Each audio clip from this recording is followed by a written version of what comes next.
All set, John. Okay. All right. I'm now going to call the meeting to order of the, this is a public meeting with both the Select Board and the Affordable Housing Trust. This is a special meeting. There will be no public comments or announcements for this meeting. I now call the meeting to order at 5:36 p.m. And I guess who will start out? Shall I? Sure. Let's see. So, first of all, thank you for your time tonight. And we know you've heard us before, and we're going to keep asking. But we are coming back with a much reduced ask from before. And what we really want tonight is a conversation. We want to work through this. We'd like to leave with something.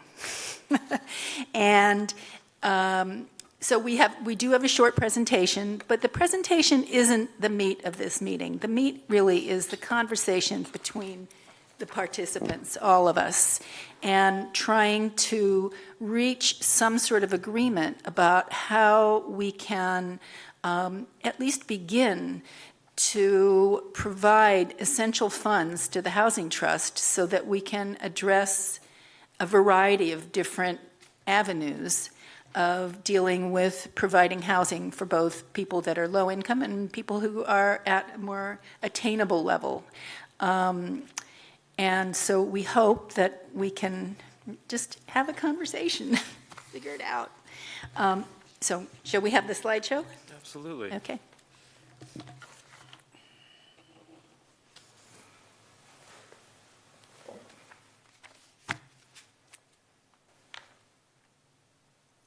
Fantastic. I suppose before I begin, while I'll be speaking, this is the presentation from the Trust itself, and I feel like a bit of Solomon's baby at the moment, both as a trustee of the Wellfleet Affordable Housing Trust and as a selectman. But I just want to give a tremendous amount of credit to the rest of the trustees in putting this together and really thinking critically around having the beginning of what Sharon just said as the start of a conversation. And so, the purpose of this evening is really just to secure reliable funding for the Wellfleet Affordable Housing Trust. And I think it's really important to impress upon everyone that addressing this challenge has both short-term needs, but also a lot of long-term planning that is required to really address this crisis. And so what the Trust is looking for is a plan to give us the framework of a long-term forecast of what we can reliably secure from the town so that we can put into place a plan where we can pay for what we know we need to pay for. Because it's very hard to write a check you can't cash. And so, with that, to start off, right, the Trust purpose, is to provide for the creation and preservation of affordable housing in the town for the benefit of low and moderate income households. And that comes directly from the charter that was voted at town meeting. To date, the Trust has distributed $850,000 to the residences at Lawrence Hill. That's going to be 46 units of affordable housing, and that's coming online very quickly. The Trust has given $25,000 for due diligence on Maurice's campground,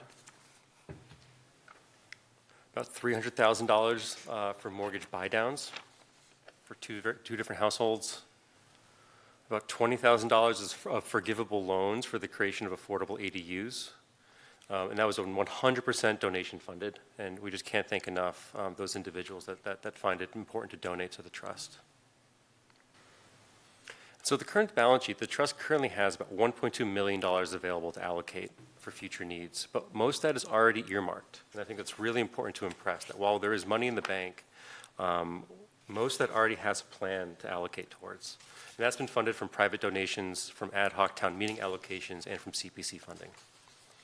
And so to give just a quick idea of what the Trust plans to do with the $1.2 million, we want to hold on to about $250,000 as a contingency fund for Lawrence Hill. We all know that these developments at the last minute can sometimes have a hiccup, and we want to make sure that we have money available to get this project across the finish line so people can move in. We've committed $300,000 to the Payne Hollow Affordable Housing Project. we want to reserve about $200,000 for affordable ADU assistance. I think anyone that has tried to build an ADU for affordable year-round attainable housing in this town realizes the math is upside down. You know, your construction loan payment is more than what rent the market can bear for you know, affordable and attainable rent. So if we want to have ADUs in town, we need to support them.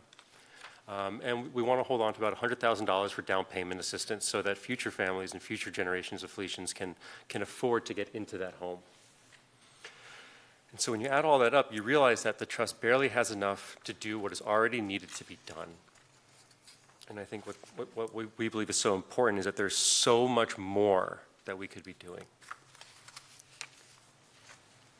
And so just a few things that we could be doing, and I know this type is really small on the screen, but we think it's important that the trust begins to save for Maurice's, prudent savings for a known future expense. Let's put this money away now every year so that when the time comes to write the big check, it's already in the bank, and we don't have to go to town meeting and ask for an exceptionally large number if it becomes required.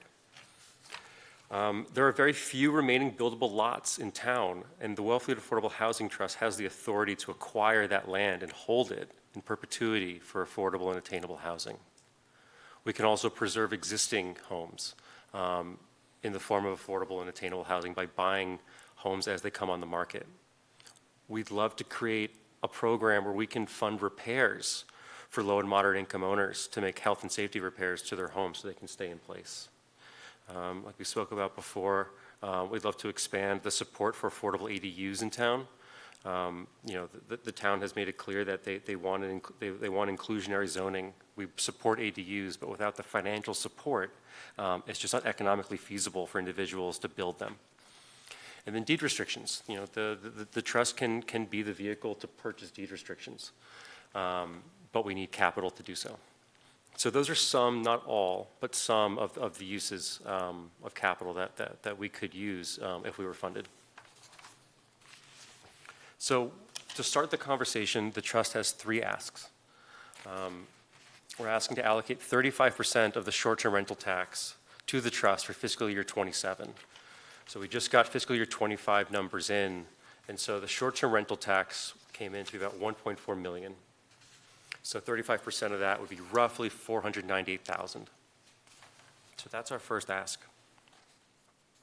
Secondly, we're looking to create a budget policy to accelerate that allocation by 5% each year until it reaches 50% by fiscal year 2030. And then finally, we're looking to establish a local rental registration where 100% of net proceeds after administration costs are allocated to the trust. The overwhelming number of towns on the Cape already have a local rental registration program. Wellfleet does not. And it's an opportunity for new revenue to support the affordable and attainable housing needs of our town. So that's how we thought it would be prudent to start this conversation, these three separate asks. We're looking for 35% of the short-term rental tax for the fiscal year 27 budget. We're hoping to start the policy of policies process to get a 5% increase year over year. And we're hoping to begin again the policy of policies process to start a rental registration program, which I think will be really helpful in getting more future funding. Thank you. And if there's anyone else on the trust want to add anything? Great job. Right? It's a good start. Barbara?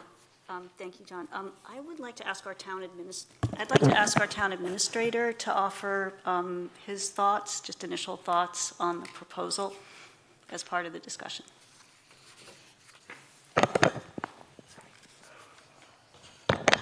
Good evening, folks. This afternoon, I said to John Bugby, I said, I need a can of white paint because I got to put a big white stripe down my back so people know where the skunk in the garden party is tonight. So let me give you my take on this. We need to do more for affordable and attainable housing in Wellfleet. And we're also dealing with a zero-sum game on revenues and expenditures. How this rental tax got baked into the budget is BT, okay, before Tom. But it is baked into the budget.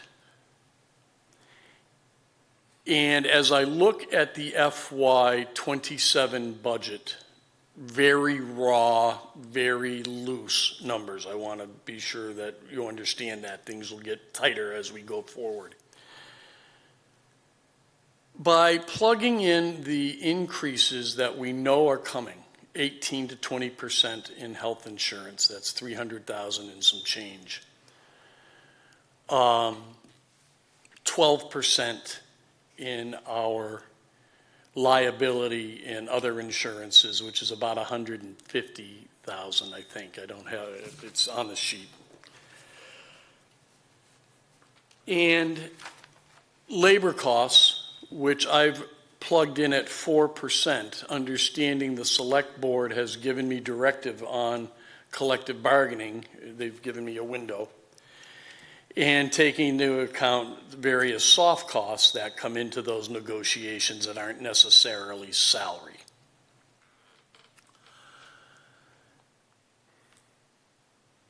That puts us at $759,000 upside down before I even start talking about housing money.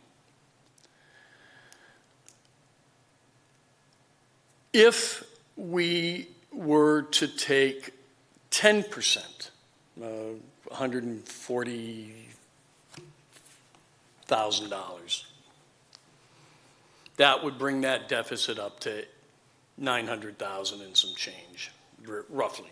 If we bring it up to 20%, 30%, 35%, is roughly $1,155,000. Taking the 759 initial deficit and adding this transference of money to the housing groups. That, no matter what we do in FY27, there are going to be cuts to the municipal budget. I don't expect an override. That's up to the select board. But I don't expect an override in FY27. I think the townspeople over the last 3 or 4 years have been more than generous with operational overrides, capital exclusion overrides, et cetera, debt exclusion overrides. And I think before we go back to the townspeople, this is Tom's opinion, this has not been vetted through the select board, and I want that clear. Before we go back and ask for more money from the taxpayers, we need to start to show some physical restraint as well. I could find today, if I could find $150,000 to $200,000 that would not affect the general operations of the town. It would affect the capital expenditures of the town. I think that there are other ways to go, and this is what my recommendation for you to consider is this evening. There are twofold. One is wait a year, which is never anything anyone wants to hear, and incorporate this $1.4 million, $1.5 million that we have shifted from its intention, from its original purposes to general operations. Add that, because my recommendation to the select board will be to go for a large override in '28 that carries the town for 5 to 6 years without having to go back for another one, barring any catastrophic things that happen from an operational perspective, so that the town departments are able to predict and the citizens are able to predict what they're going to be spending from year to year to year. By incorporating that money into the override, we take it out of the general budget forever. And we can give it at least a good piece of it. I don't want to say 100% of it. We can flow that through another article to the housing trusts or the housing groups. The other suggestion I have, again, it's for a year, is, and you've already done this before, is to utilize Community Preservation Act money at a more substantial level than what you have in the past. And my thought on that is CPC can borrow, just separate from an override and separate from things. And if for some reason you borrowed $3 million, pick a number, it doesn't matter. And 3 or 4 years down the road, the townspeople decided they don't want to do CPC anymore. It's that 3% it's just a croaker for my monthly bills or whatever it may be. That would go away, but the commitments that the CPC made on borrowing issues would still be covered until they were paid off. So there would be no additional burden on the residential tax rate per se. Those are two ideas. They may be good, they may be bad, but as I'm looking at numbers, I'm not seeing any way that I don't have a budget to cut before we go into the year. So that's part one.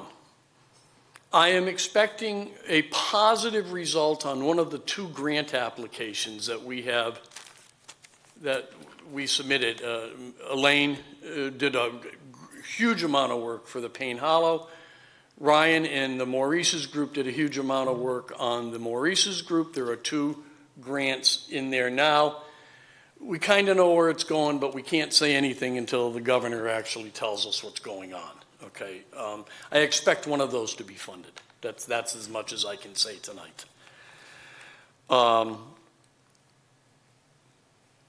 if that's the case, that's going to add, if one of them's funded, it's $500,000. If the other one's funded, it's a different amount of money. So that would give, that's a project that would get up and running, and you'd have some money, to run that.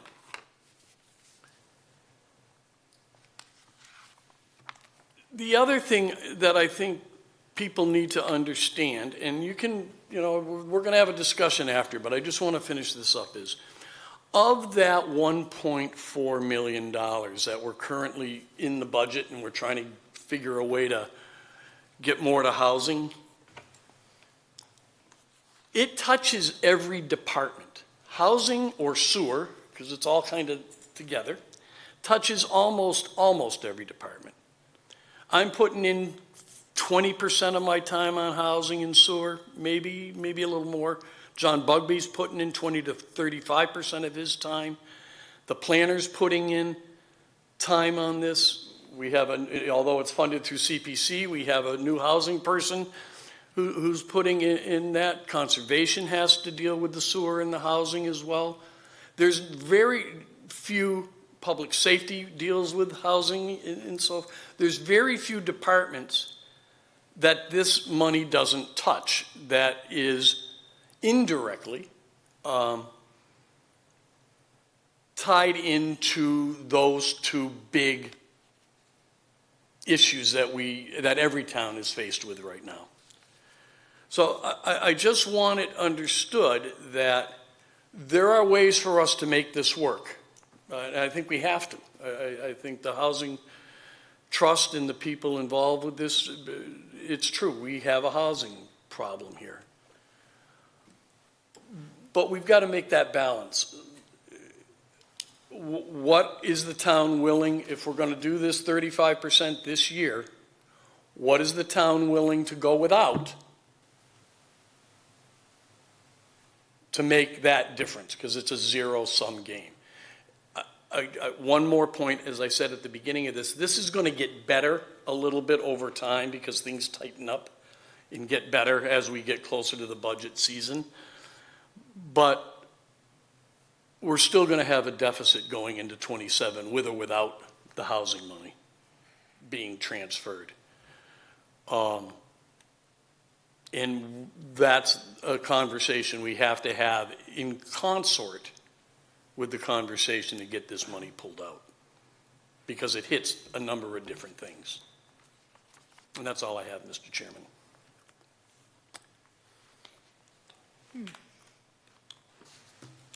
Anybody want to respond?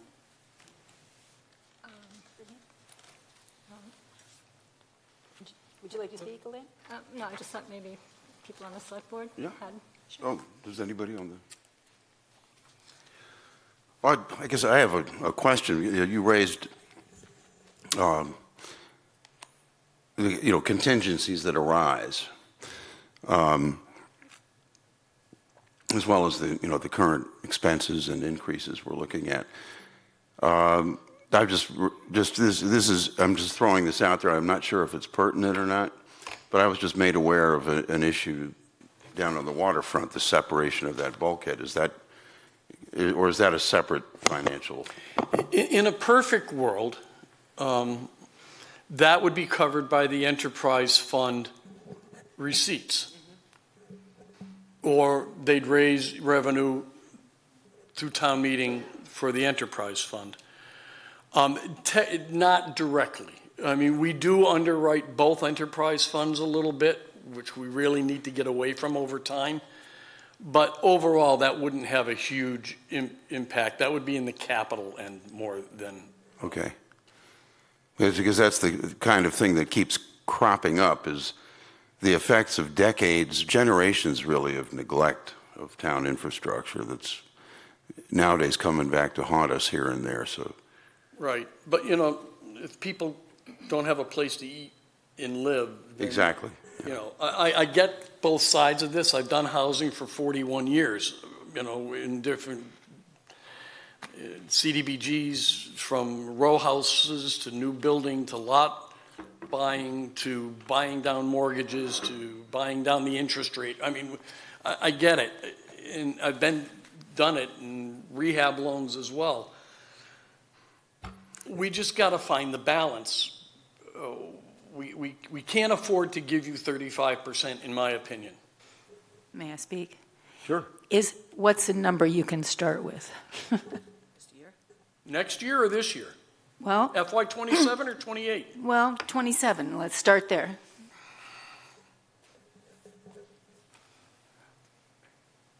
I can probably find, it comes from capital mostly, 140, 150. Okay, so that'd be 10%, basically. Right, but that's taking away from projects that are planned, From projects, other non-housing projects. non-housing projects that are okay. planned. Potentially including what I just mentioned, right? Well, not that one, no, that would be separate anyways. Yeah, Sheila?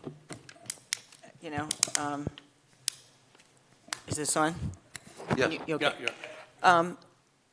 Yeah. This is a bad place to be because, I look at all of you as doing all of the right things and working really hard, and you have this energy behind you, all to say that you can't do this yet. And I know that's very frustrating for you and for everyone. But I think that we do understand that this town has been running on low gas, if on fumes, for a long time. And we finally have stability here with Tom. We have cohesion amongst the staff. They feel they know where they're going and what they need to do. And there is a lot of, there's a lot of maintenance that has not been done. And this maintenance is crucial to the economy of the town, such as investing in the marina and getting things up to where they have to be so that they are now generating money. And that really does have, as much as the housing problem is an issue, we won't have the town to be able to really tackle things in a really constructive, stable way until the town is somewhat stable itself. Because you are constantly robbing something to pay this here.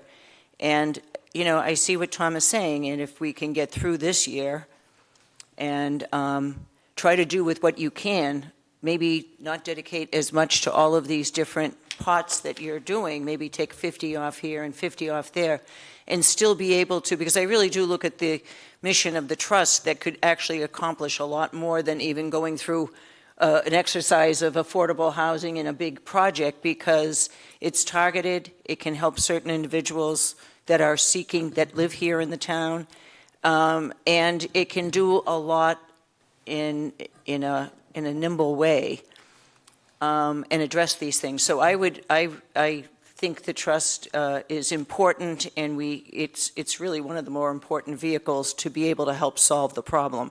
You know, you can identify buildable lots that are maybe low for sale, and maybe buy those from people, you know, those types of things, and hold them. I mean, I look at all of those things as real good strategic housing strategies.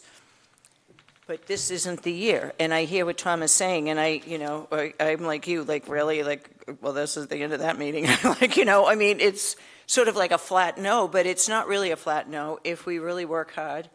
And Tom, and we're going to have to, everybody now knows that there's going to be a tax hike somewhere in there, not too distant future. But this isn't the year to do it, and I think that Tom is trying to be respectful of where everybody's at and the uncertainty of our whole future when it comes to assistance from the government and the ability of how much can the state do in its place. There's not a lot. I mean, every meeting I go to, it doesn't sound great. So, you know, I have a lot of sympathy here, and I feel like I'm joining the skunk club, but I mean, I hear Tom, and I feel like we have to support the town and get this going so that we can really make everybody whole, and especially the housing trust. So that's all I have to say. Let me try attacking this from a different angle. A question for you, Tom. Just hypothetically, suppose if we were to take, instead of 35%, let's say 20%, 280,000, and can you come up with any specifics, like for other spending and capital projects that would be affected by that, and how, to what extent? 280,000 on top of the current projected deficit brings us up over $1 million. Now, again, that's going to tighten up over time. These are the numbers we have today, and we're just giving you the numbers we have today. I would see some capital projects being pushed off, which creates a problem with our not taking care of stuff. I don't see us raising fees to cover this. There's not enough fee that we can to cover that. The the rental registration, when that gets up and running, that will be helpful, but that's, you know, probably 18 months to 2 years out. So that's not doing a lot to help you right now. So it wouldn't be, you know, 1% from here or 2% from there.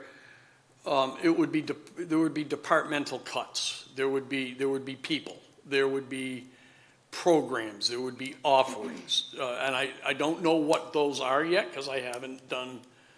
I mean, I know of a couple. I'm not going to put it out here because it deals with personnel, and I'm not going to put that out on the airwaves this early. But there would be people, there would be programs, and there would be offerings that would have to be eliminated. Yes, Elaine? If I could just kind of build on what John said, I think we would all feel better that whatever was finally given to the trust was shared equally across the town. I mean, as opposed to cutting, an override is a way for everybody to share in doing something important. I can see your thought about the big override, but if Wellfleet really wanted to begin to support housing, how much would a $200,000 override cost, $300,000 this year, knowing it was to go towards housing?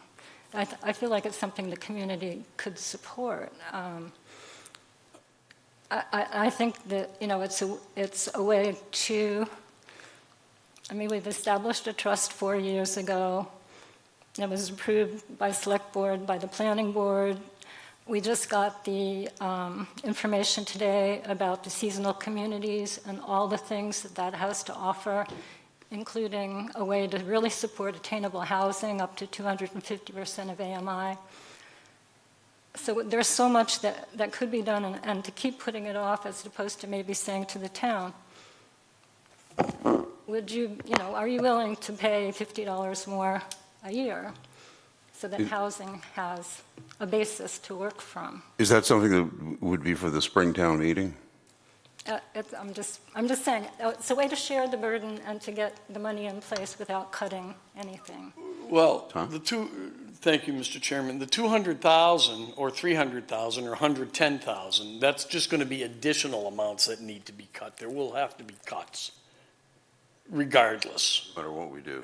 But I think, Well, go ahead, Josh. I didn't. I mean, if I may, I appreciate what Elaine is saying, is that what could be a solution is to have a very narrow warrant article that asks for a general override for a specific sum of money, $200,000, as just throwing it out there, that would be independent from any other capital or operating overrides that specifically is for funding the Wellfleet Affordable Housing Trust, and give town meeting the opportunity to vote yes or no on if they want to fund the trust specifically. I think that's a nice compromise. I think that's an elegant solution. I know that doesn't solve tomorrow's problem, but it will solve, it will help. I think that's something that I could support, as opposed to kind of having an omnibus override where we might not be as specific as to where this money is going. Ms. Carboni had her hand up, and then I'll chime in. Okay. The large override, if supported by the Select Board to bring forward in 28, we would be very specific on what that would be used for. I didn't mean to suggest that it would be a mystery, but what I'm saying is I think it could be, there could be disagreement with the town on an override in general that may not be as disagreeable to the townspeople if it was specifically going to fund housing. So as we start to structure what town meeting is going to look like, I do like this idea of being very specific with what the override would do with regards to housing. Barbara? I'm sorry.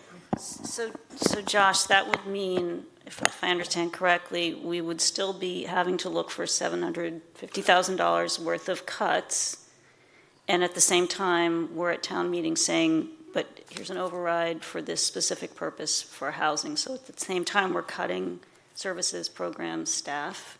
I think we should have further discussion about that, but I just want us to keep in mind that there is the bigger picture, which is the budget in its entirety. And from what Tom's telling us, there's going to be a lot of cuts there. If I may, Mr. Chair. Sure. Thank you. I absolutely am not advocating to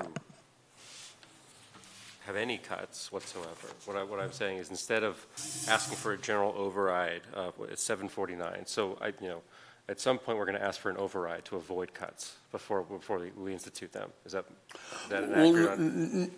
My thought, if I could, Mr. Chairman, Please. was that we become quite frugal in FY27 and live within our means, and then go into 28 saying that's why there's other groups that are going to be working on this larger override scenario, but basically what we do is we make a pact with the citizenry. If you do this, we will not come back for X amount of time. It gives that predictability I was talking about earlier. I'm not opposed to that idea, town meeting, 200,000, see what happens.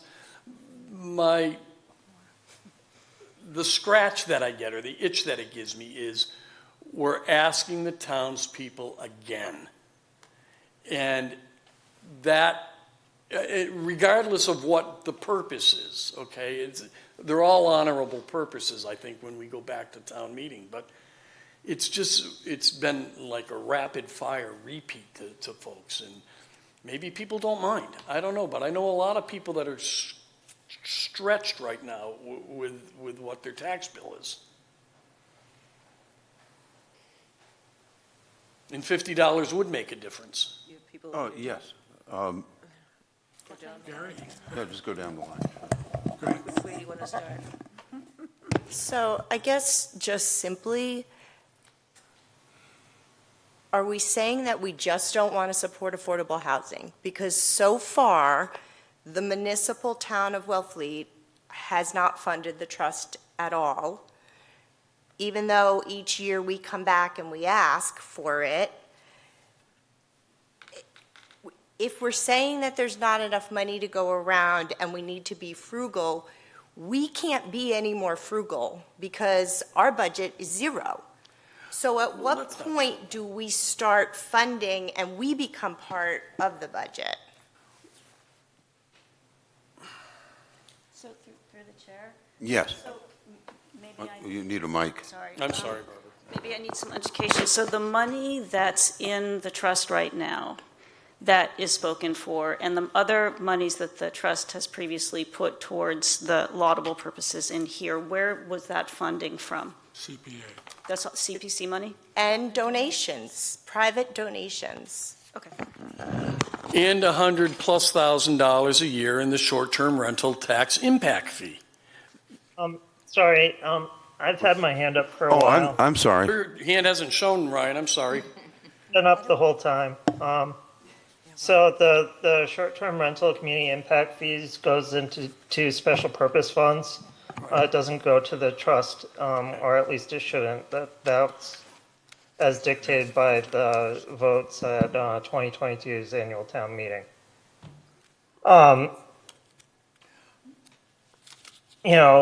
town obviously needs to invest in many things, and to me, it never makes any sense for us to make all these investments here and then not have the housing that people need to live here. It's just as big of a priority, if not bigger, to ensure that people are housed. I'm not opposed to doing a override to backfill a portion of the short-term rental tax receipts. I think that allowing the voters of the town to kind of decide would be helpful. That I would say town meeting tends to be more generous than the poll. But it would have to pass at both. But we really need to dedicate a certain amount of funds to the trust annually. We're obviously not some of these other towns, particularly I would say Nantucket, that's dedicated tens of millions of dollars annually for housing specifically. But they did that through town meeting as well. And I think there's a lot of benefit in terms of having something that's fairly set in stone, which can be done through town meeting that otherwise couldn't. That's just where I am. But I would also just say that a lot of these other solutions that are being thrown out there are entirely reliant upon money.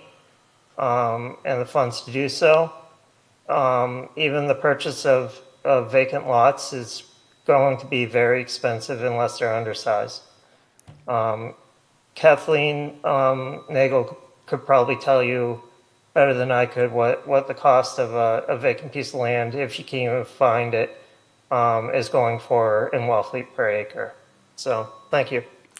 Mr. Chairman, Yeah, I just have a quick question. I had a question for Ryan, that's all. But go ahead, John. It'll be either for Ryan or you or both of you.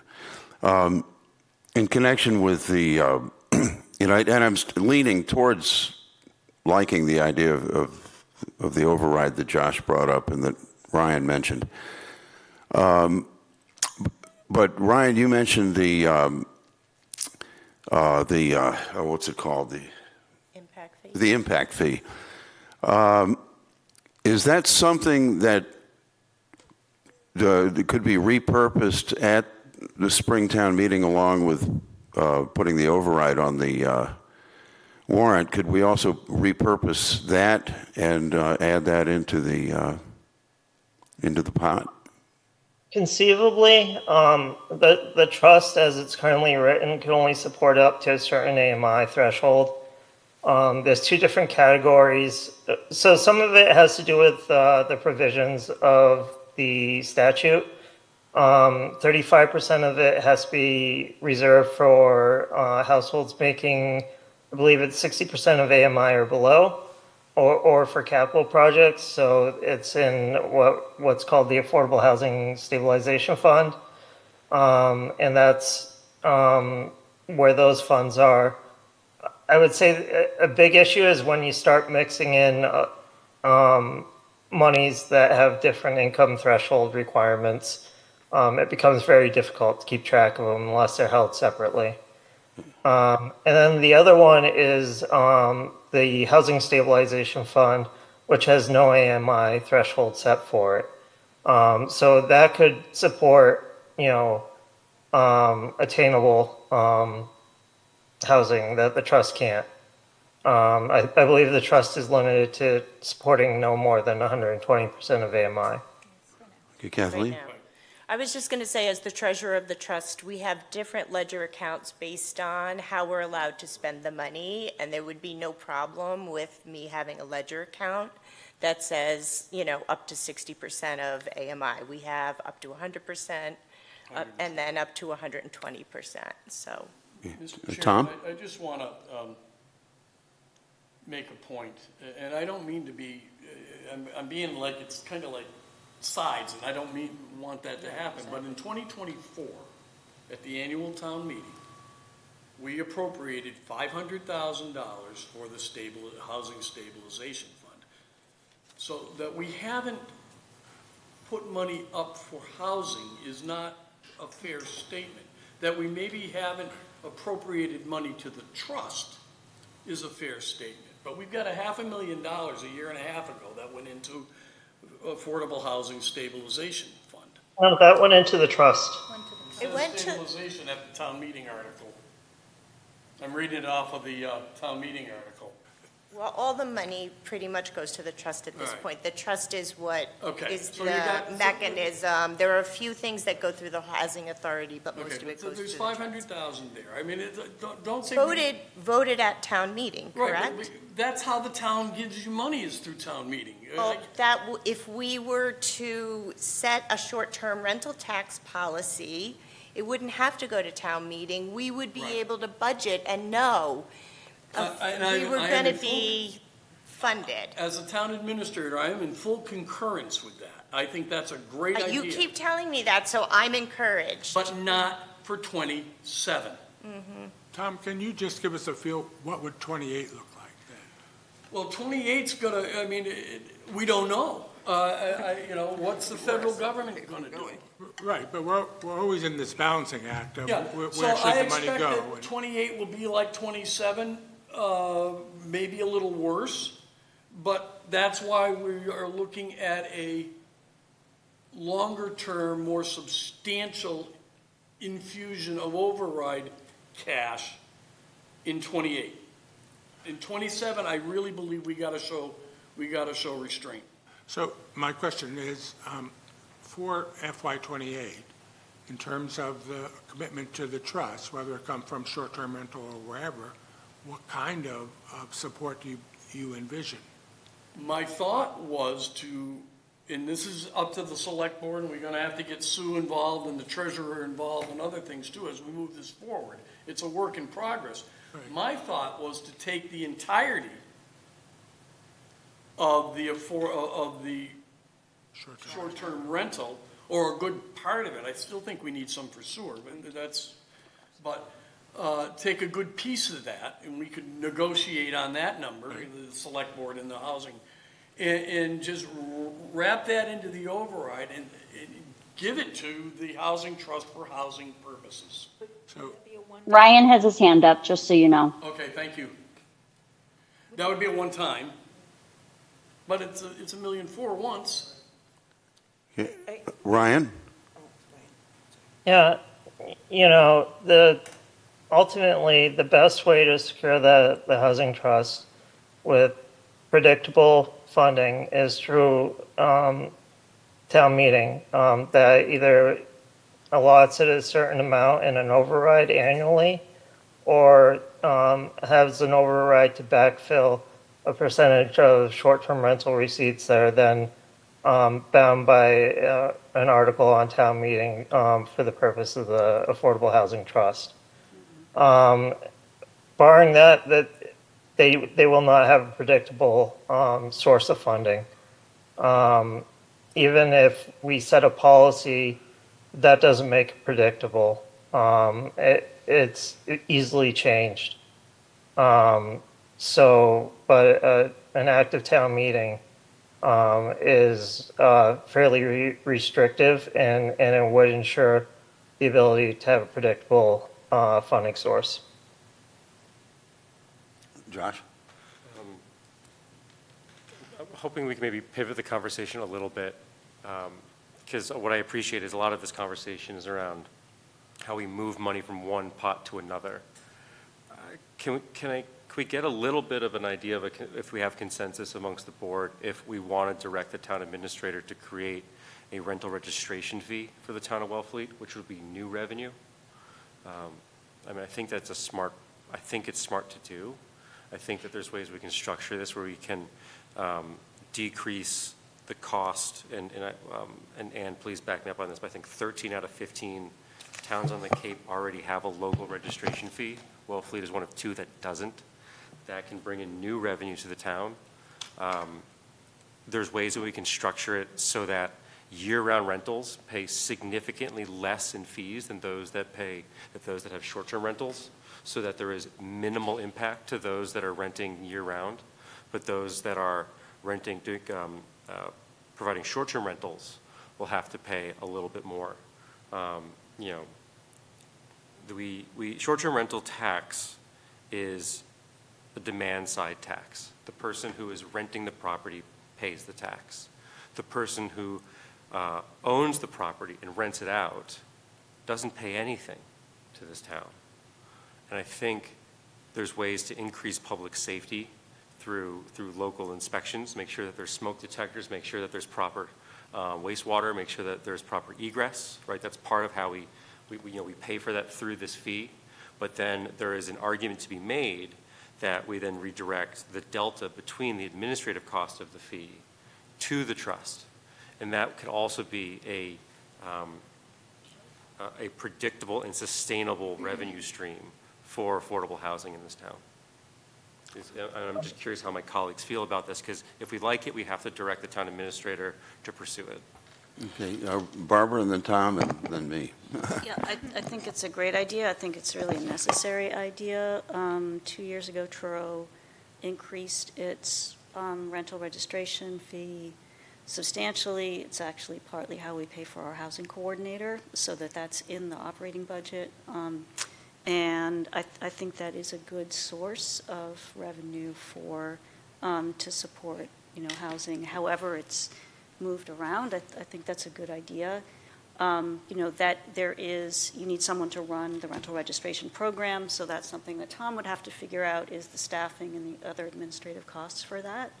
But I would support requesting or directing the town administrator to, explore the possibility of, rather than directing him to do it immediately. So that's what I would favor. Tom? Yeah, when we do a rental registry type program, and those inspections are necessary and required annually, that's 1,200 inspections. Okay, that's going to be another body in fire to do that. So, with all the good, there are costs, there's offsets. So I just, That's where I wanted to weigh in. So far, when people either do a year-round rental or a short-term rental, and I have a little cabin that I've rented over the years, short-term, most recently to musicians that are visiting the Cape. There have never been inspections tied to that, and there have never been problems as a result of lack of inspections. I would not want to see us basically producing solutions in search of problems, which then would involve expenditures for the inspections to be done, personnel to do the inspections when they already have their hands full with housing construction and remodeling inspections and so forth. I would be all for a rental registration tax, but not connected to an inspection protocol. Yeah. Ryan's got his hand up. Yeah, municipalities are limited in how much they can raise in fees. You can't raise a fee more than the cost of providing the service that fee serves. So if there was a balance left over at the end of the day from rental registry and it was transferred to some other purpose, that could be subject to a clawback provision off of those that paid the fees. I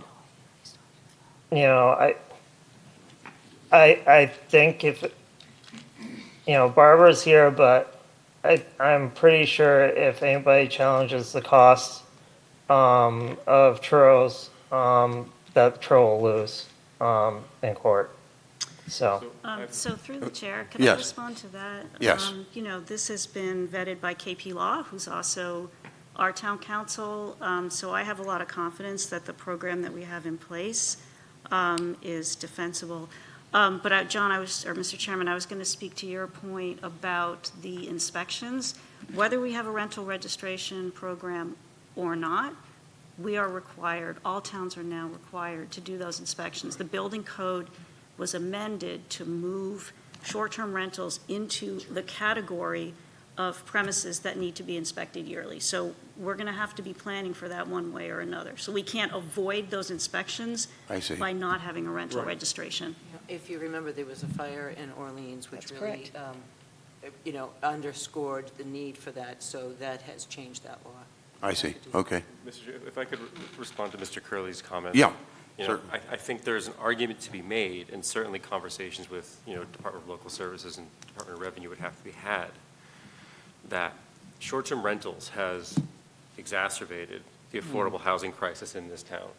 The town of Wellfleet is spending millions of dollars essentially incurring the cost of short-term rentals in this town, whether it's through Lawrence Hill, whether it's through Maurice's, whether it's through many of the other programs this town has, that it will never come whole in this fee. So I respectfully disagree with Mr. Curley's assertion that we couldn't make a good faith argument that the fees we take in aren't being put towards the cost of providing that service. Well, and apparently, according to our colleague, Ms. Carboni, that's all been vetted through our attorneys. well, for churro, not for us. Well, for Truro, but I don't know why it would be any different for us. Same council, why would they find it different here? I agree, but that's the, we just have to ask that question, can we just, go? Eli, I know you had your hand up too, so. No, go ahead. I just, I think that the rental, just to even register, some people don't even register their properties that they're renting. So So I have always thought that, and I think I brought that to town, came up with a friend of mine, and she says, what towns do, who doesn't ask for this? And because Wellfleet's the only one, pretty much, in the Outer Cape. So I do think it's overdue, but then we have to think about the infrastructure. So I would like Tom to sort of look into what would be involved in executing. It's nice to have the tax and the registration, but what would it take to make sure it's being executed properly and all those inspections are being done, and we have enough staff to do it, so then we can put that cost into what this is. So, I'm with Tom. If people want to do an override for next spring and they want to ask for that, let the town speak, that's fine. But on the other hand, what I think Tom is trying to say is for 28, he foresees, because I've always looked at this town's going to take at least 5 years to sort of really get on its feet from this period that we went through. And we lost a lot of opportunities, which is classic, that's sort of our MO. And we don't want to do that anymore, but we're not there yet. And if he thinks that by doing this override, he's now kind of brought us to where everything is balancing, and if we can now keep it this way because of what we did in 27, and now we have the money to go forward and also take this short-term rental and do with it what it's supposed to, put some into affordable housing, some into sewer, which will also help a lot of things, then we can go forward in a more stable way. So I'm hoping that your predictions and your hopes of that are come true. But I don't see, the only problem I see with passing the rental tax right now is when could we implement it because of all of the unknowns of cost and that sort of thing. But I'm all for it. Tom can probably speak to that. I'm going to defer these people down the... Yeah, sure. Go ahead. I was just trying to clarify. So I think I heard you say, Tom, that this year, out of the existing budget, there was about $150,000 we could put towards housing. Yes, that will add to the deficit on the other side. But I mean, there are places where I can go, or I can look at the budget and go, yeah, I can probably take 10 from here and it's not going to hurt anybody this year. May 3 years out, we may have to make it up, or 5, but when we start getting into departmental budgets, the idea of a 5% cut across the board type of thing, that doesn't work in towns like this where you have departments of one and expense accounts of $300. You're going to have to go after the big guys to make it work. And then going forward in FY28, you think a significant portion of the short-term rental tax could be earmarked for housing? Should the townspeople vote a substantial Right. general override? But I think having housing as part of that Yes. incentive is attractive to the general population. I agree. I agree. So, I mean, we're together on that. Yeah, that's what I really think, town meeting article, couple $100,000, get you through, yeah, that'd be great. Honestly, I'll just give you a real-life example we have right now. The Lawrence Hill project, it's 46 units, and it costs $32 million, exclusive of any land or wastewater. So that's $700,000 a unit. I mean, so a $200,000 override isn't big enough to have an impact on the problem. So if we had line of sight to something this year, something substantial in FY28, that I think would be something we would consider. That's like $850 a square foot to build that. Those are the numbers, it's just crazy, that's all I'm saying, it's just crazy. If your argument is it's crazy what it costs to build, you're right. Yeah. Yeah, but that's the reality. Yeah. I mean, we know what it costs and we know how many units we're getting. Carl? Yeah, I certainly wouldn't want to be in your shoes. I understand the difficulty that the select board faces. I think the reason we wanted this as a policy conversation is that we feel like we are the actual skunk at the garden party. So we'll compete with you, Tom, on that. Because each time this issue comes up, it's us on the outside asking to be let in. And we're always told, no, it's all spent already. So what we're trying to get to is that where there is a policy level commitment to capitalize the housing needs by putting funds into the trust and in a predictable way and at some scale.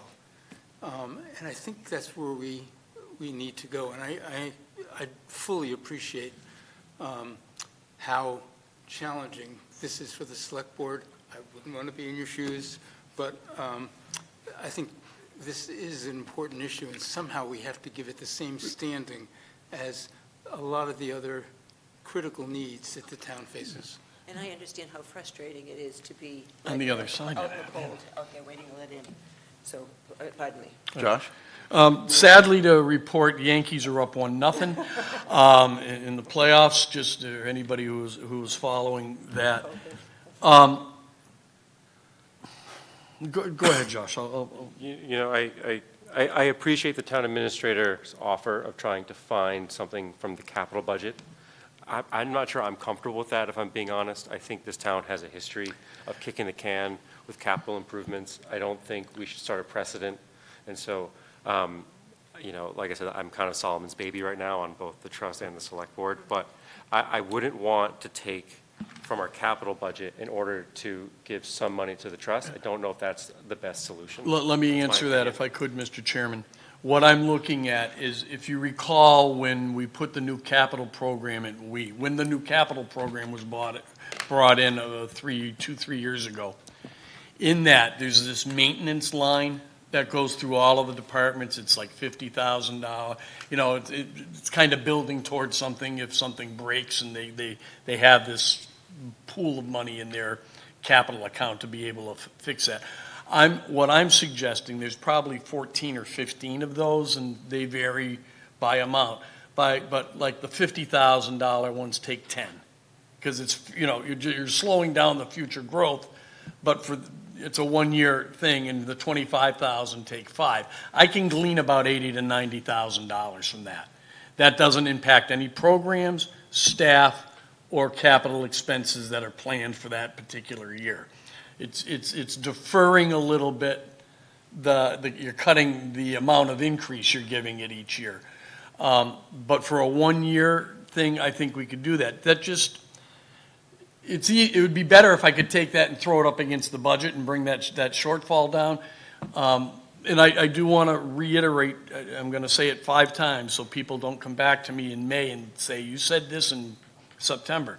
This $759,000 is going to shrink. It's going to get better over time. I don't know how much better. It could be $100,000, it could be $300,000, it could be $10. I don't know. Things at the State House are kind of in flux, are working hard at it. The federal government, I don't know where the money, you know, next year, I don't know. And I think we can make a commitment. I think that's up to the select board to set the policy and tell us what to do, admin what to do.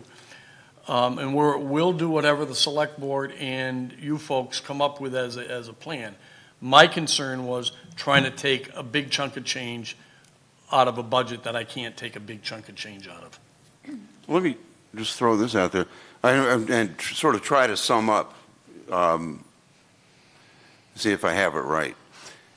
So if we follow that suggestion, a little bit here, a little bit there, come up with the $90,000 or so, and craft an article for, what were we suggesting, a $200,000 override, plus get the gears in motion to figure out how to implement the registration.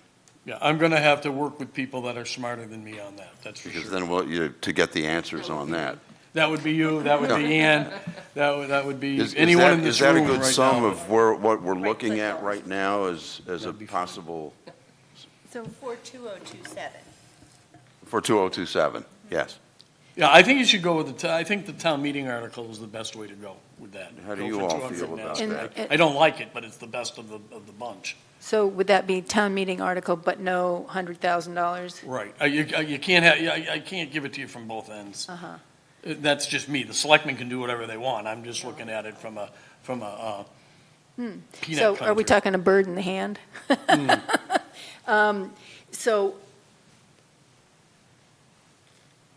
So in other words, you're saying nothing now, and do this small override in Springtown meeting?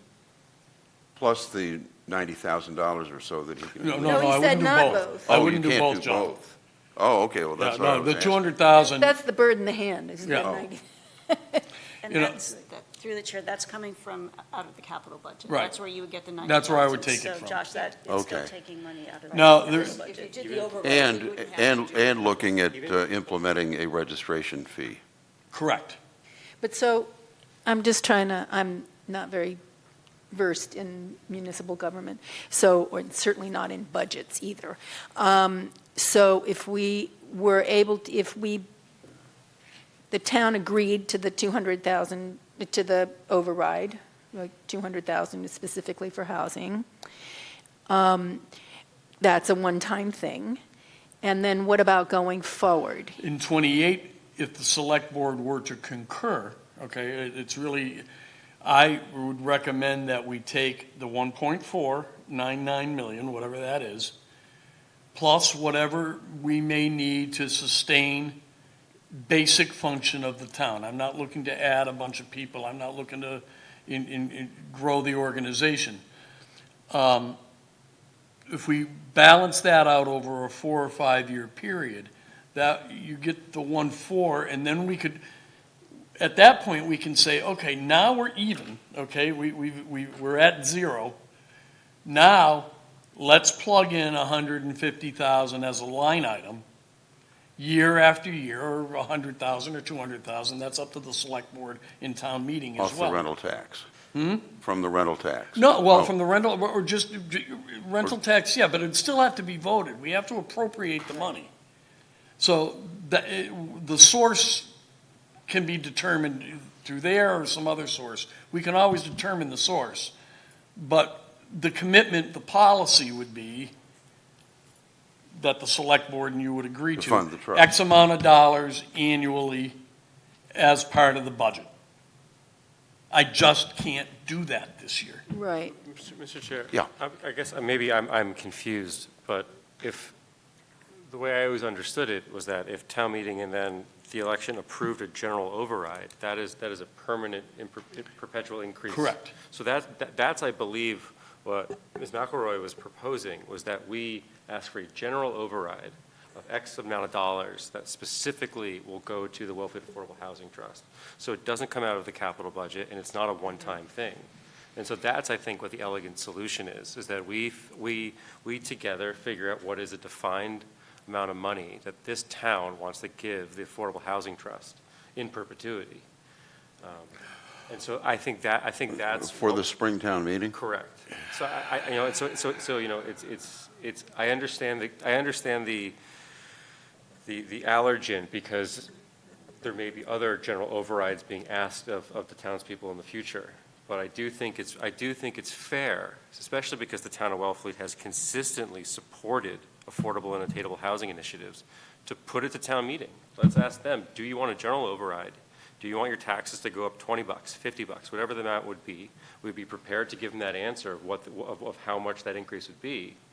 And we could find a way to fund the trust in a way that does not chip away at the current operating or capital budgets. It's reliable and stable. Yes.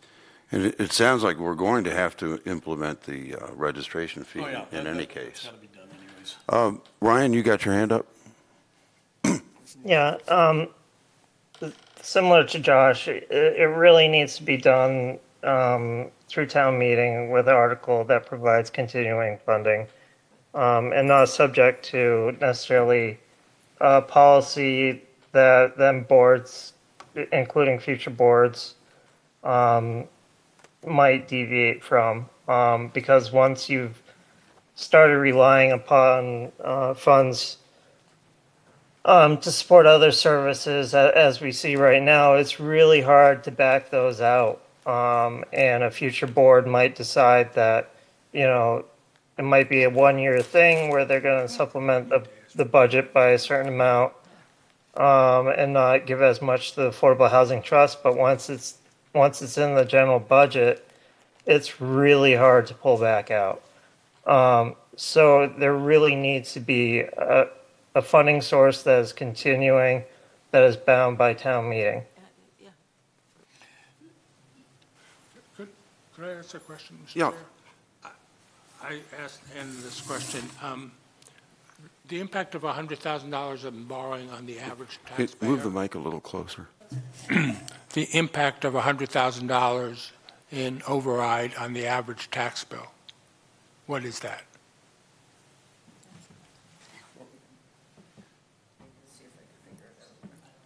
We do it by the millions, but What? divided by 10. Yeah.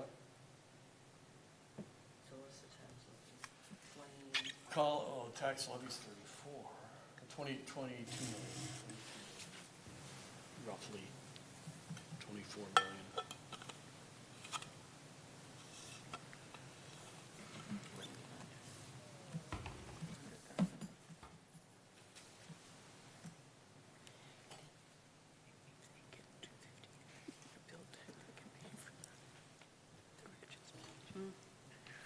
I had another $100,000 to a $500,000 home, and the tax rate is $8 per thousand, it'd be $80.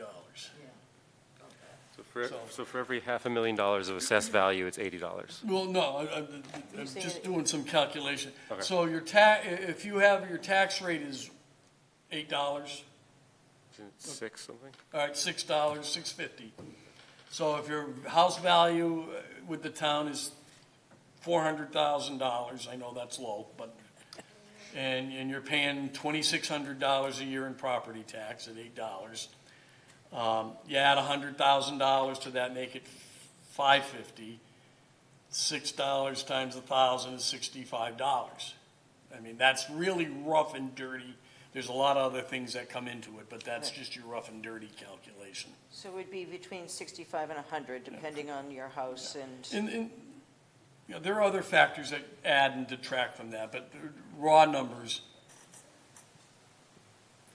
Are you saying for $200,000, it would be 65? no, for $200,000 it'd be, Not effective.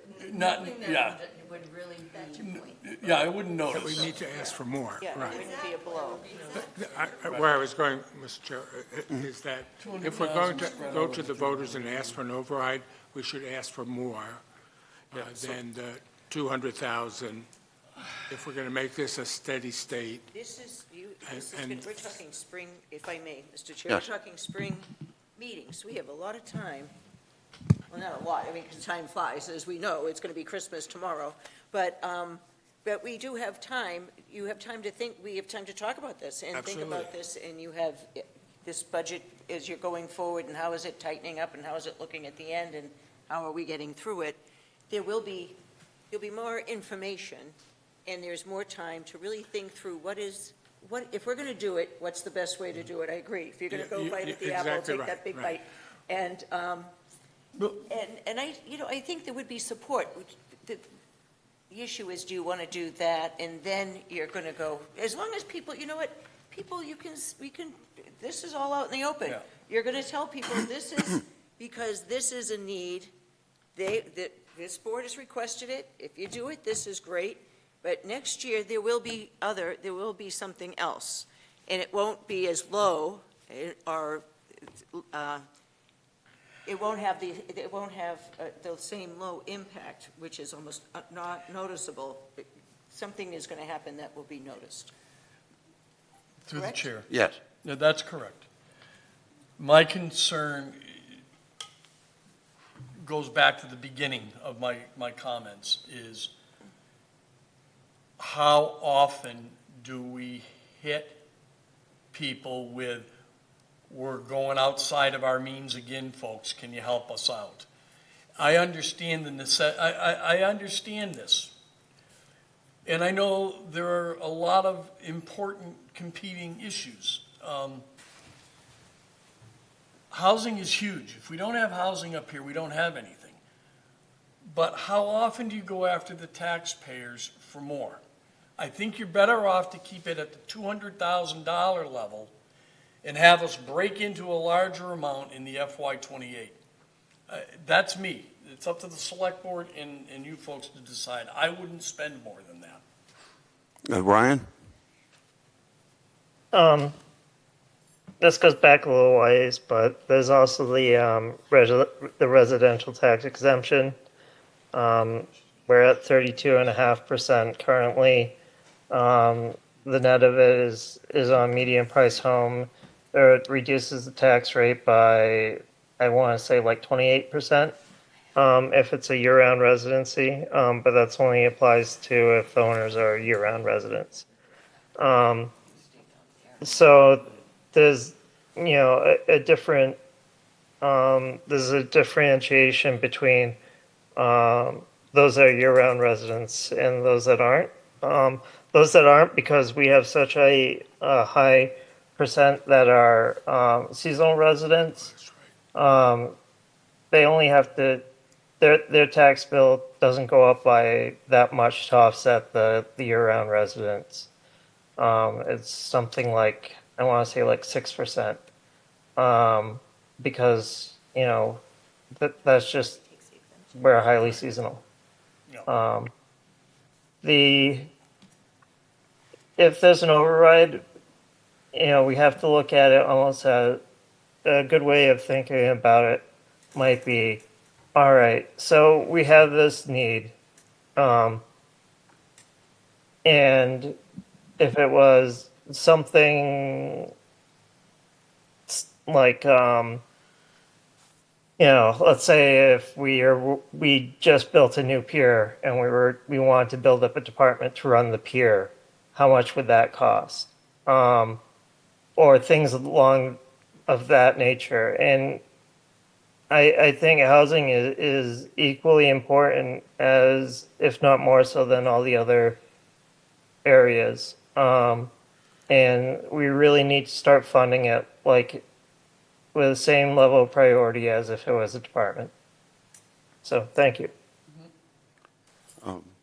Just as a clarification, are we saying for housing that if we were to do the 200,000, let's just say $500,000, whatever it is, override, it would be for every year and that would be what we would accept? Yes. And we wouldn't go after the short-term rental tax in your big override the following year. So you would still have that 1.4 million, so you could reduce your big override. I mean, my feeling about the big override is it's a gamble for us. For us to have to be lumped in with the fact that the town is going to need more money versus being able to stand alone and let the town speak, I would prefer for us to stand alone. I think that the town has supported us and the town really does understand. They may not agree on how to get there, but they do understand how important housing is and that we need to have money for it. And so, I mean, I would say we would rather have our own override starting in 2027 and back out of the big 2028 thing and let you have your short-term rental tax where it is, cooked in, and then also propose to have the Registration, rental registration. which we have to have. And have that funding go to housing. Because the truth of the matter is, with the projects we have coming down the road, and this town voted to support buying Maurice's, we have to be starting to put money aside. $200,000 is a pittance for that. And if our town can't meet the available monies that are going to come in from the state, then we're not going to be able to move forward with that project. $300,000 $200,000 is about 1% of the budget. We have a $22 million budget without schools. 1% of the budget is about a little greater than $200,000. So it's not a pittance. It's a pittance for housing maybe, Right. but it Yes. certainly isn't a Yes. pittance for our operations. Right.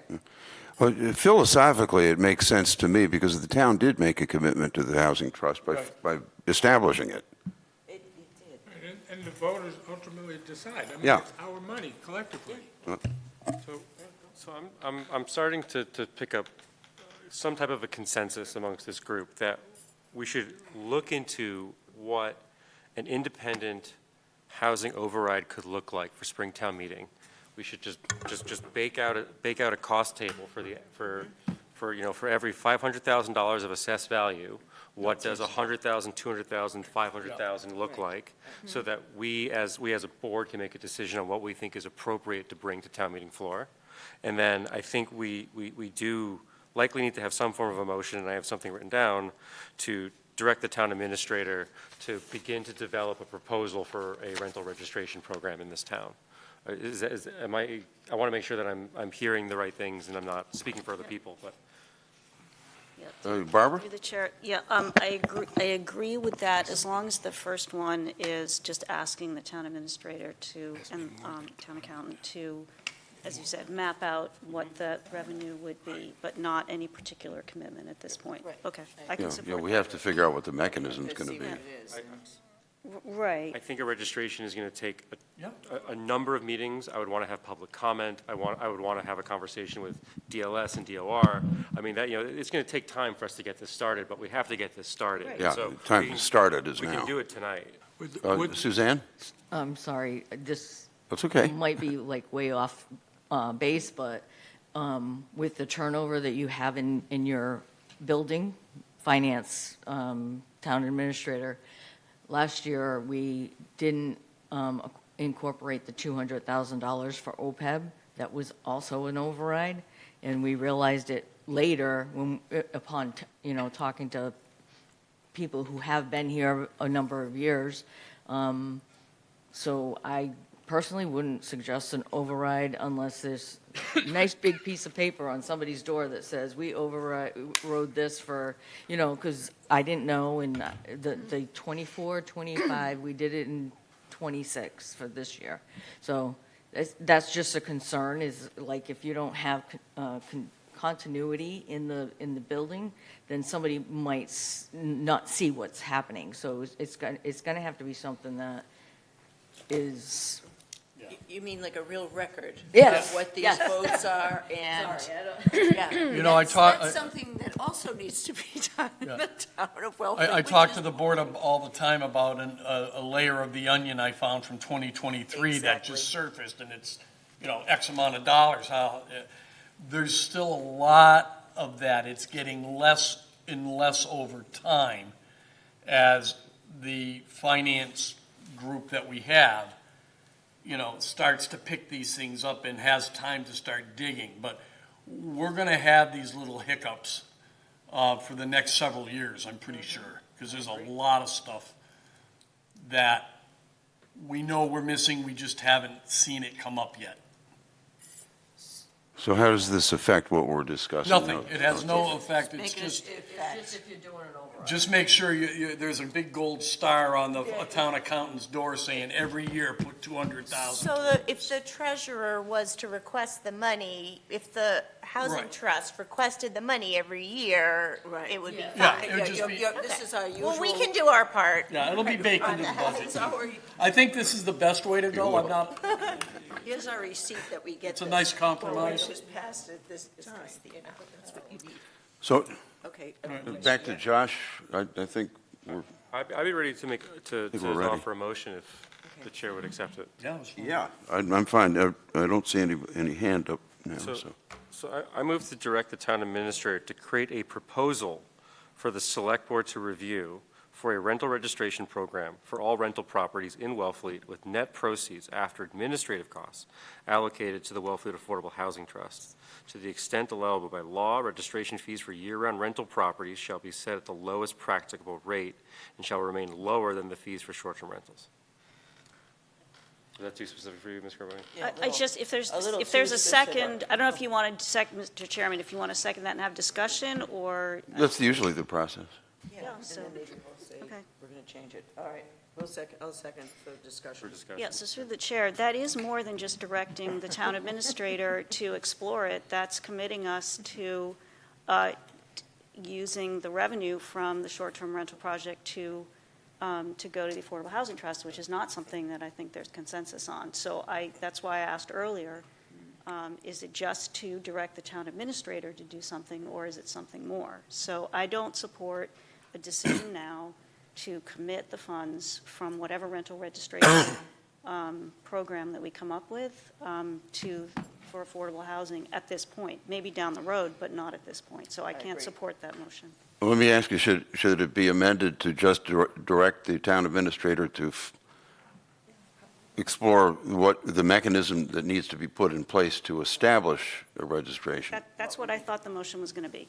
Okay, Josh, you want to Ryan amend has it? his hand up, just so you know. Okay, Ryan?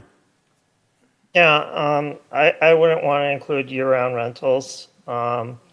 Wellfleet tried, or what proposed to do a short-term rental registry, or a rental registry that included year-round rentals in the past, and that did not go over well at all. I don't think we should be making. I'm fully aware that there might be some issues with some year-round rentals. Not denying that, but you know, I don't want to make it harder for people to live here. Yeah, so I wouldn't support an inclusion of year-round. Yeah, for the sake of discussion. Yes. And again, I am not an expert on Massachusetts general law. I do believe, however, that the registration program has to include all rentals. However, the fee assigned can be different depending on if it's a short-term rental or if it's a year-round rental. And I believe the municipality can define what a short-term rental looks like versus year-round. And I believe there's latitude. But I don't believe, and this has just been my own desk research, but I don't believe we're allowed to only assess a registration fee to some rentals and not all rentals. However, I do believe we can create a structure that has a very minimum fee imposed on year-round rentals, and I do believe that many of those could possibly be supported. Now, let me backtrack. I'm trying to understand if the housing trust can support and finance some year-round rental fees incurred on property owners. If the housing is for individuals 120% of AMI or lower, would we not be able, the same way that we distribute rental assistance, in the same way we distribute mortgage buy-downs, could we cover that minimal fee for year-round rentals if it's going towards attainable housing? Short-term rentals are a separate classification that was included. It's 31 days or less concurrent rent or days for rental. That's based on that's what the state defines as a short-term rental. If there's a separate definition for something, it's highly likely, similar to a motel or a hotel, that there can be a separate classification in terms of. Mr. Curley, this structure exists in other towns. I mean, this is not novel. Excuse me, Mr. Chair, I didn't mean to interject. I have a question for Ryan. The proposal you mentioned that in the past, that was quite a ways back, wasn't it? I seem to remember something like that at town meeting before I was on the select board. Yeah, it was like 6 years ago. It's a different day. Yeah. May I amend my motion? Yes, certainly. I move to direct the town administrator to bring back a proposal to the select board for a rental registration program that explores all potential options available to the municipality. Is that agreeable? Do we have to vote on the amendment first and then on the motion? Yeah, we would believe- say as amended, I believe. Or someone could withdraw the motion and withdraw the second, and you could just simply start a new motion. let's Chair, do that. I withdraw my motion. And my vote. And Sheila, you can No, do I second that? Yeah. no, you withdraw your second. Yes, and I withdraw my second. Okay. My second on that motion. So now you've made your motion. And we've got a Which clean is, slate. can you repeat that, Josh? Yeah, sure. I move to direct the town administrator to create a proposal for the select board to explore what a rental registration program for the town of Wellfleet could look like in many of the various forms that's afforded to the town of Wellfleet, to do so under Mass General Law. So, Is that broad enough? Mike? Yeah, that's fine. So do All we right, need I'll a second second? that. Okay, so we have a second. Roll call vote. Ryan? Just quickly, so Tro actually doesn't, unless I'm reading it wrong, they don't charge for year-round rentals. That their text says that the rental permit is required if operating a residential rental property for 120 days or less. So that excludes year-round rentals. Well, my understanding through Barbara is that the state is requiring us to, So through the Yeah. chair, it's not requiring a rental registration system. It's requiring inspections of all short-term rentals. but not long-term rentals? I don't know if they have moved that, or if that was already in the category of premises that need to be inspected yearly. Oh, okay. It sounded to me like it was. But it is now, I mean, honestly, my housing coordinator runs the rental registration program, and so I'm blissfully unaware of some of these details, so I'm glad Ryan provided that. But a two-tier structure for a rental registration does make sense. But again, whether we have the program or not, we're Josh we're pointed out that obliged. some towns do have the two. Right, that's fine. Sheila? So it's a rental, so we're going to be required, and we're going to incur costs of those inspections, whether we have a rental registration program or not. Right, and that is what is the exploration, what works best. We're not committed to long or short-term, we're there now to explore what it is we can do and what would that cost, and then we can decide from there. All of this is good information, but it has nothing to do with this vote. Right, I think, Ryan, I think the motion is broad enough that it can encompass your concerns, and all this will be addressed. That's what we're asking the town administrator to do. For the sake of discussion, Dennis has a two-tiered system, Eastham has a two-tiered system, Provincetown has a two-tiered system, Yarmouth does. I saw it Okay. somewhere. I mean, there are ways that we can make this equitable, that doesn't put a burden on year-round rental housing stock, that still covers our administrative costs.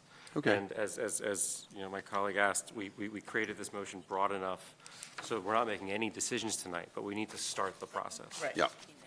I think I need a second. And, Ryan, does that satisfy your And actually, Barbara question? seconded. For now. Quite all right. What's that? Just to keep it all straight For now. on the record. Okay. All right, so are we ready for a vote? Just one last bit. So if there's a new requirement by the state that all of these are subject to annual inspection by towns, that's also an unfunded mandate. Of course.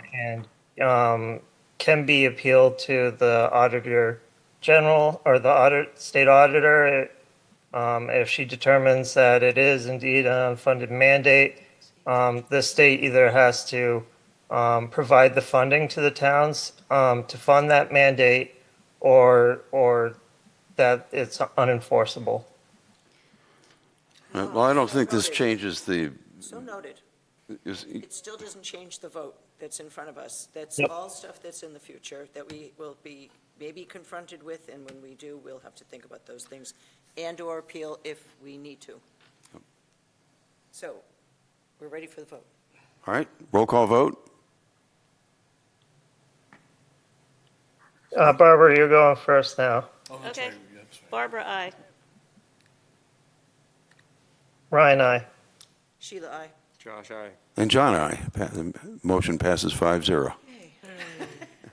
Now, what about the override? I would ask that the select board be in consort with the housing trust, that we direct the town administrator to craft an article for the annual town meeting for a general purpose override for the proceeds of that to go to the Affordable Housing Trust. And I'm going to say 200,000. No, don't put in a Don't even put a dollar. I move to direct the town administrator to craft an article for Springtown meeting for a general purpose override to fund the Wellfleet Affordable Housing Trust at an amount to be determined at a later date. Right, right, and for further, could I just add for further discussion by the select board? By the select board, excuse me. Thank you. Second. Any discussion? For discussion, Yes. so to me, it would make sense basically to have this dedicated amount, then basically backfill the general fund and remove the short-term rental proceeds that are associated with the equal amount from the general fund and have them dedicated in an additional article to the Affordable Housing Trust. So through the chair, I don't understand that. So if we say there's, let's say some of the numbers that are getting thrown out, 200, 500,000, somewhere in there, for an override, that then we take that override, and we basically back the equal amount out of short-term rental funds. We can calculate this ahead of time, and dedicate a certain percentage of all short-term rental receipts going forward to the Affordable Housing Trust. Because that makes it cash neutral I'm at that not prepared to point. do that. Yeah, that's a future. Well, yeah, we're just asking the town administrator to begin the process of crafting the warrant article. This is something we'll be discussing going forward. No, it can be associated with the warrant article for an override. So if we say there's an override for a certain amount, we then have another article that's contingent upon the override passing that then basically dedicates the equal amount to of short-term rental receipts to the Affordable Housing Trust. So for the sake of discussion. Yeah. I do feel like while that achieves the same goal, it adds more moving parts. And I always go back to the founder of Lotus who says, simplify then add lightness. And if we can have the town administrator craft an article that achieves our goal in the simplest way possible, I think that's what I would be most in favor for. But it's been moved in second. Just one last, if you'll indulge me, Mr. Chair. Yeah. So the thing is basically short-term rentals over the last, 20 years are, 3 or 4 times the price they were 20 years ago. And if it's tied, if they're only getting funding through an override, it does not keep up with the pace of that rental increase, or that same pacing as the rental rates do. Obviously, there's year-to-year variation that can be significant, especially if there's a downturn. But over the long term, like the rental rates have increased at such a level that would far surpass any increases that would be associated with basically a general override. I'm not sure I understand where this is going. No, I think, As regards to the motion. if they come up as we're going through this, yes, we can look at this, but we have a motion on the floor, it's been seconded, and we're ready, Yeah, I don't see the need to amend this motion any further. There's going to be plenty of discussion going forward as this gets crafted. so. Right, so through the chair, I appreciate Ryan bringing up these points, because I think these are things we should discuss in Yeah, the but future. we don't need to decide it I don't tonight. mean to dismiss the comments at all. I welcome them, but I would prefer to vote on the motion that's, Yeah, I'm not dismissing it. I'm just saying it's not something we need to decide tonight. okay. We just need to vote on this Right. motion. So, So are we ready for a roll call vote? All right, roll call vote. Barbara, aye. Ryan, I. Sheila, aye. Josh, aye. And John, aye. Passes 5-0. Okay. I think at this point, we can entertain a motion, unless there's anything further. All right, well, thank you. Thank you. I think we'll entertain a motion to adjourn. Mr. Chair, I move that we adjourn. Second. Roll call vote. Barbara, aye. Should do the same. Ryan, I. We should do the same. Sheila, aye. Josh, aye. And John, aye.